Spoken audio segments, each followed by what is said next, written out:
Sarah. I am just here to do a little life update. I had already recorded this video once, but I forgot a few things, and since then, a lot of life has changed. In February, my grandfather passed away. That ended up bringing on a lot of things, in my life, and a lot of different understandings of a lot of family dynamics. My sister Emma, hello bear, the one that lives in Florida, she ended up coming up for like the wake and the funeral, and we spent almost the entire time, just the two of us, sitting alone by ourselves, while the rest of our family kind of like mingled and whatnot, and kind of caught up. And a lot of the times we just kind of like sneak out and whatnot, because there's nobody really there to talk to outside of each other. We were like, might as well just, not be around. After that, sometime later, this would have been in March then, I went ahead and I visited Emma in Florida. Me and my sister Serena, the one that lives with me, ended up going down. And by that point, I had kind of decided that I, was comfortable living where I am now, and that going down to, like, live with her, live near her, wasn't really, like, in my options anymore, or, like, in my, like, future plans. Originally, for this last year that had just happened, I had planned to move down in October, which means that I would have still been there and lived there for a year, and then, come back. I ended up not being able to do that for a couple of reasons, but I kind of tried to make my peace with being here, and that didn't really work out, and then I went there and I decided that I definitely 100% want to move down there. And so this next year I'm going to be looking at what that life would look like, things like jobs, things like apartments, and saving up money, stuff like that. My roommate and my best friend, she moved out. She moved out and started living with her boyfriend in another state. I don't see her much anymore.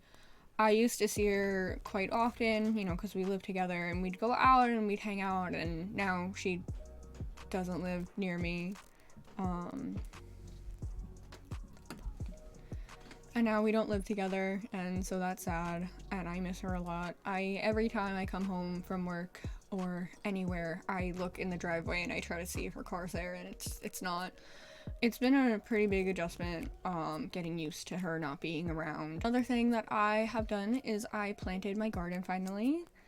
I have a shade area. I don't really get a lot of sun in my little side yard, which I've been working on. I've been trying to have that little side yard for forever. I'm in the basement, so there's like a door from my room, like my bedroom, to the outside, and there's a little side yard there that connects to the rest of the backyard. And so I'm kind of taking that as like my little spot, my little hangout spot. It's really not that big. It's honestly probably as big as this area is. Longer though, but like about as wide. And I have a chair, and I have tables, and I have a little garden growing now. I planted roots for astilbe and coral bells and hostas. My astilbe and my hostas are doing pretty well, and they're starting to sprout. Some of them are like this tall, which is really cool. The coral bells, for some reason, aren't growing at all. One of them is, and then the rest of the four of them are like dying, and I don't know why, because they're in the same conditions as the other ones, and they're supposed to be able to be in the same conditions. I also got a haircut, which I'm sure you can't tell because it just went from like that to that. I didn't really get a lot taken off. But it's my first haircut from a professional in years. I haven't had my hair professionally cut since, I want to say, about 2018. After that, I started growing my hair out. They ended up cutting it like to here, like really short, like shoulder length. And so I let my hair grow out for a couple of years. And then in 2022, I had my friends cut it. And then, I had my friends cut it every year pretty much after that, and then I stopped being friends with my friends. And so I kind of let it grow out again, and now it had started to get too long for me to manage, and so I went and I got my hair cut. Like, I got it trimmed, and I also got layers for the first time ever. They're not big, they're small, but that was something new that I've not done ever before in my life.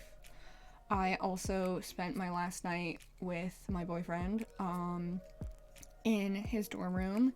He's not graduating, but he's gonna be commuting next year instead of in the dorms, so we're not gonna have like kind of time to just be like the two of us, because he lives with his family and I live with my family. So that it was kind of bittersweet getting to see him, you know, alone one last time. I hope to see him maybe over the summer. Hopefully, we don't really know about that, but definitely gonna visit him when I can after work, when he's back in school, so that's pretty cool. Because of not being able to really see him, I've been trying to kind of like replan a lot of my life and trying to figure out a lot of my life kind of as it is, being alone, you know, trying to make my peace with it, trying to make this area, the whole downstairs area, as comfortable as possible. I ended up getting way too many things when everyone started moving out of my house. Like, my best friend, she gave me a whole bunch of perfumes and lotions, and I had perfumes and lotions all over the house, and I had no idea what to do with them. And so I kind of like took all of them and I organized all of them, and I figured out what I wanted to keep and what I didn't, and what was duplicates and what could go in storage and whatnot, so that now everything's kind of pared down. But before that, it had gotten kind of frustrating because I had so many things everywhere. Something else that I'm trying to do for the summer is I am trying to par down on a lot this summer, especially if I'm moving next year. I really need to kind of figure out what it is that I want to keep in my life and what I don't, because there's a lot of things that I have around that I just have around to have, because I'm like worried that like I'm gonna need a backup, or like what if, like, I don't know, I forget to do laundry and I don't have enough shirts, or stuff like that.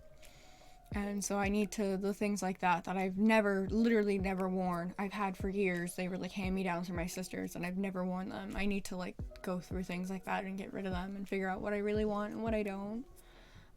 At work, I have picked up a couple of shifts.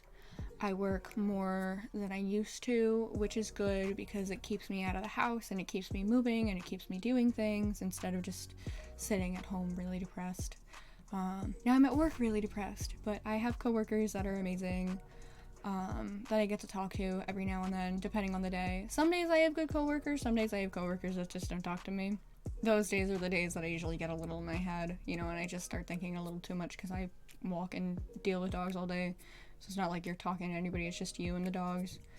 And when you're walking for like 2 hours straight, it's a lot of thinking to be going on. But yeah, so I picked up shifts at work, not only so that I could start saving more money, but also so that I could be out of the house more, because I really need that time to not be here. I've been trying to find other things to do, like I know I'm gonna have to start trying to visit my friends, like Danny, who moved away. She's like a state over, so I could logistically visit her, like once or twice this summer, but it's gonna get kind of hard with her schedule and my schedule, because we work in shifts, so trying to find like times that it works for both of us can be a little tricky, and I'm just hoping that all works out. And I miss her and I love her. She said that she might pick me up one day because gas is so expensive right now. Oh my god. I don't really want to deal with paying for all of that just to visit once, especially because I have a truck, so it guzzles gas, does not have the best MPG. My dad did offer, because I've been seeing him a lot more lately, he did offer to let me borrow his Civic, which gets really great gas mileage for the weekend if I ever needed to, so I could visit her, which is really good. I've been trying to see him more. I've been thinking about going to his house more often so that I could just get out of this house, because he's not home a lot, so to just kind of get to sit there in like silence, you know, maybe bring Bear or something, that would be nice, or like his backyard or whatnot, just to kind of get to be alone while there's people home here. before he gets home from his job. It's just something that I've been thinking about. But I have to do a couple of things first. I have to like dog proof his backyard because there's a spot where Bear could just like run into the street, and I, for whatever reason, don't feel like that's pretty good. And then I also definitely need to get Bear groomed because he is getting a little compacted because it's shedding season and I don't have the energy to groom him myself. We kind of do this like once a year where I take him to the groomers. Last year I like totally lost my mind when I did it because everyone was at work and it was my first time being alone in this house without him, or in any house without him since I got him. But he's gonna have to get groomed, and I'm gonna have to go through that all over again. Because my dad's kind of allergic to dogs, so I don't want to have my dog in his house with a bunch of dog fur around and whatnot. But I'm just kind of trying to keep busy, you know, kind of trying to keep with the flow of life. Trying to keep myself motivated and doing things, like recording this video, finally. I'm sure there's 1.5 million other things going on in my life, but I am totally blanking. I have been working with Bear a lot more. I've been walking him. I've been trying to do a little training sessions here and there just to kind of fix our relationship and whatnot and get him to listen a little bit better. He's a pretty good freaking dog, considering everything he's been through. He's a pretty amazing dog. I will catch you in the next one. Bye, Sarah.